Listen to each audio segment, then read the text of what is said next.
Sa sandaling umunlad ang mga pakpak ni Lin Moyo, tiningnan ni Antares ang kanyang bagong ebolusyon at sinabi, kaya ito ay naging isang flying skill. Sayang, pagkarinig nito, tiningnan ni Lin Moyo ang mga pagbabago sa kanyang katawan at tuwang-tuwa niyang sinabi, ano namang problema sa flying skill, mas malakas ang pakiramdam ko kaysa dati. Bahagyang naging seryoso si Antares, pumayag sa mga salita ni Lin, seryoso niyang sinabi, talaga, pagkatapos ay ipakita mo sa akin ang paglipad mo. Tingnan natin kung gaano kakabilis talaga. Pagkarinig ng mga salita ni Antares, agad siyang nagsimulang lumipad ng buong bilis. Si Lin ay gumagalaw pabalik-balik sa hangin nang hindi kapani-pani walang bilis. At kahit si Antares ay bahagyang nagulat matapos makita kung gaano siya kabilis. Habang lumilipad, tumingin si Lin kay Antares at may kumpiyansang nagtanong, Antares, ano sa tingin mo? Matapos makita ang bilis ni Lin Moyo at marinig ang kanyang tanong, sumagot si Antares, ang bilis na yan ay hindi naman espesyal.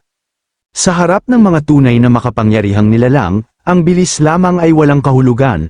Sa sandaling malak ang iyong kaluluwa, hindi ka na makakatakas. Sa sandaling matapos siyang magsalita, itinaas ni Antares ang isa sa kanyang mga kuko at hamampas sa hangin, na lumikha ng isang spatial rift, iniabot niya ang kanyang kuko sa rift, at ito ay lumitaw sa kabilang panig ng diretso sa itaas ng landas kung saan si Lin Moyo ay lumilipad ng buong bilis. Tumingin sa kuko ni Antares sa itaas niya, bahagyang nagulat si Lin, gayunpaman, agad siyang tumingin kay Antares at sinabi, kung kukonsumo ako ng soul power, mas bibilis pa ako. Sa sandaling ipasok niya ang soul power sa kanyang mga pakpak, ang kanyang bilis ng paglipad ay tumaas ng malaki, samantala, ibinaba ni Antares ang kanyang kuko at sinubukang hulihin si Lin. Ngunit dahil sa kanyang hindi kapani-pani walang bilis, siya ay dumaan sa pagkakahawak ni Antares at kumawala. Sa sandaling makita yun ni Antares, naglabas siya ng galit na ungol at sumigaw, kaya yun ang tunay na nakakatakot na bahagi ng iyong kasanayan. Kanina, nakawala ka sa aking soul lock, tumingin kay Antares nang may excited ngunit seryosong ekspresyon.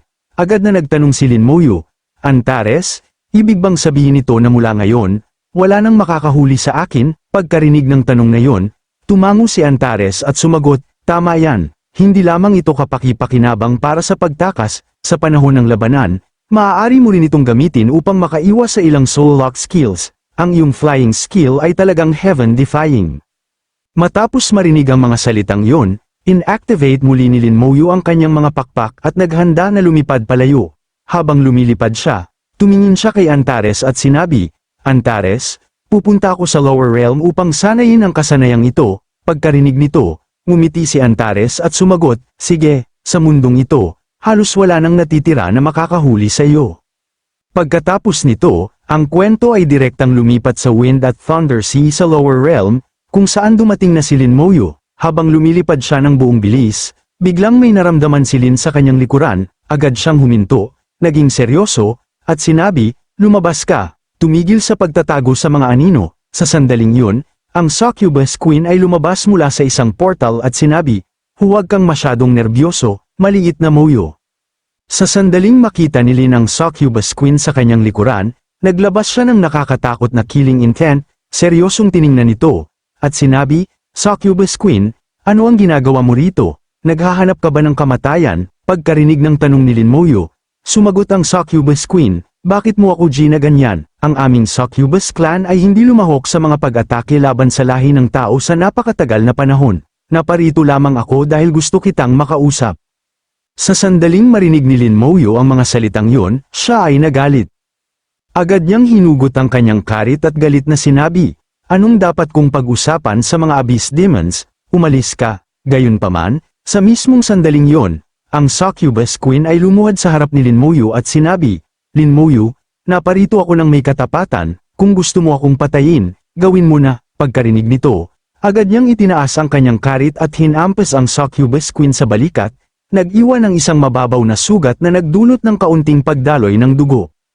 Gayunpaman, hindi gaanong ginamit ni Lin Moyo ang lakas sa ataking iyon, ibinaba niya ang kanyang karit, seryosong tiningnan ng Succubus Queen, at nagtanong, magsalita ka, ano ang eksaktong gusto mong sabihin? Sumagot ang Succubus Queen, wala akong intensyon na manakit ng sinuman, naparito ako upang humingi ng iyong kooperasyon. Sa sandaling marinig ni Lin Moyo ang mga salitang yun, galit niyang sinabi, kooperasyon, ano ang maaari kong ipagkooperasyon sa mga Abyss Demons?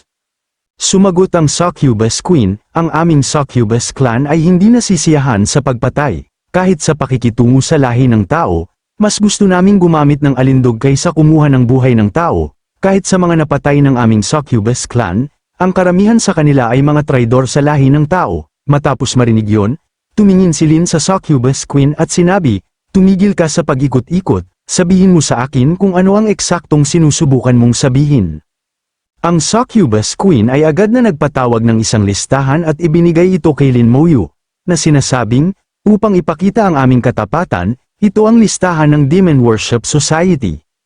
Naglalaman ito ng mga pangalan ng higit sa 10,000 Abyss Agents na nakatago sa loob ng lahi ng tao. Maaari kong gawing magpakamatay ang bawat isa sa kanila sa loob ng isang araw.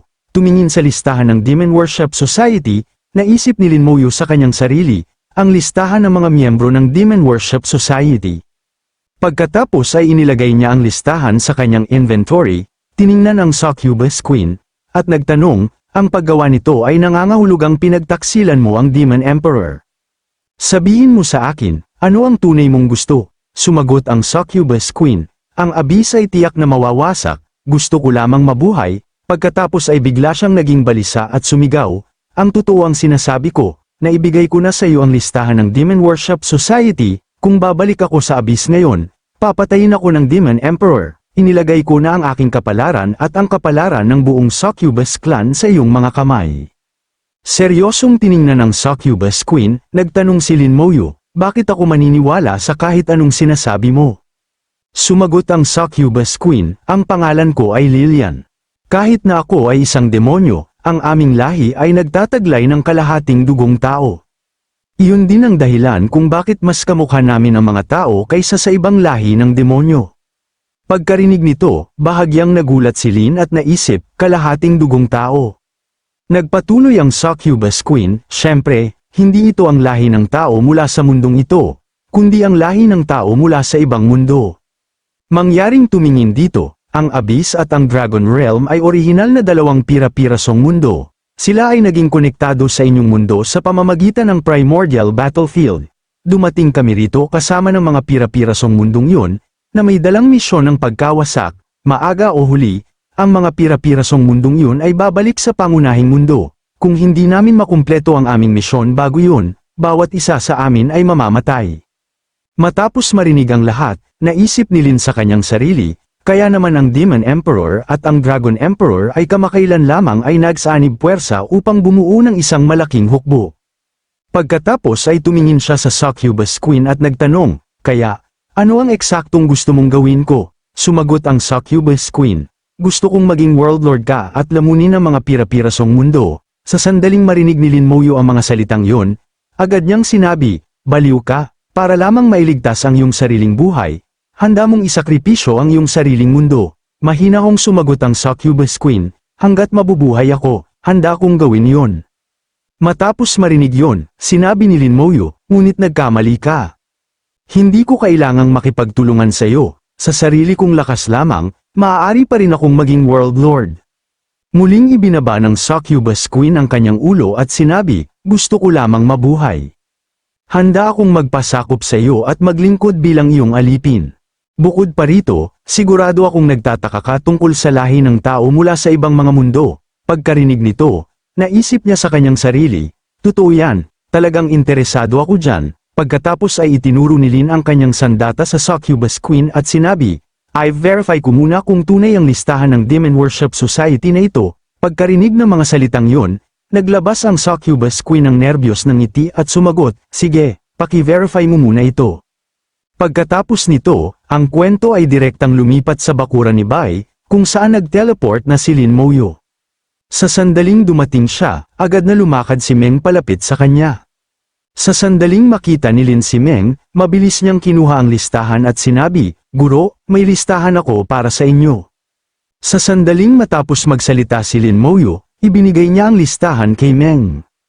Sa sandaling buksan ni Meng ang listahan at basahin ito, siya ay lubos na nagulat at sinabi, ito ay ang listahan ng mga miyembro ng Demon Worship Society.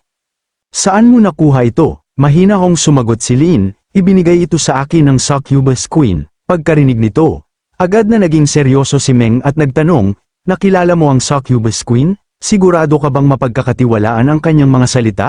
Sumagot si Lin Moyu. Sinabi niya na ipapakamatay niya ang bawat traidor sa Demon Worship Society sa loob ng isang araw. Malalaman natin ang totoo kung maghihintay lang tayo at makikita. Pagkatapos nito, ang kwento ay lumipat sa ibang lokasyon, kung saan ang isang hindi kilalang lalaki ay nakaupo sa isang upuan sa loob ng isang silid. Biglang, ang hindi kilalang lalaki ay naglabas ng demonic power, kumuha ng isang punyal, at tumawa na parang baliw.